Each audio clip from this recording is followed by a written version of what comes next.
Të flasim çik se kush i ka marrë deri më sot portet e vendit. Portin e Vlorës, Edi Rama ja dha për 1 euro Samir Manes. Portin e Durrësit, thonë ja dha Alabarit, Allajbeut, Aladinit, kush e di se kush qëndron aty nga mbrapa, spaku do na thotë, që po e shqyrton si dosje. Porto Romanon, u desh t'ja jep Kastratit. Porton e Limionit, të jap Kastratit e Dulakut.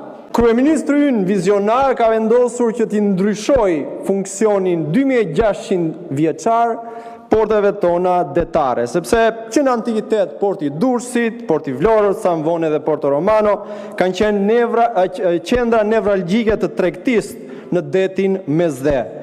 Porti Durrësit ka qenë porta hyrëse për rrugën e Gnatja, ndërsa nga porti Vlorës tregtoheshin verrat, ullin dhe kripa si mallra jetike në atë kohë.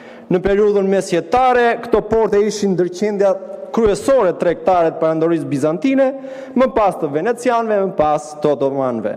Ndërkohë që sot, plot 2600 vjet më pas, edhe pse gjeografikisht këto porte nuk janë zhvendosur, por ndodhen ende në Mesdhe, edhe pse porti Durrësit sot është dalja në det për një infrastrukturë gjeostrategjike, edhe për aleatët tanë evropian si koridori 8, sot pra plot 2600 vjet më pas, kryeministri ynë larg pamës, jo ndonjë pushtues i huaj, por kryeministri shqiptar ka vendosur që t'i kthejë ato nga portet tregtare në resorte luksoze, për të parkuar aty jahtet e tyre, këta që quajnë turist elitar.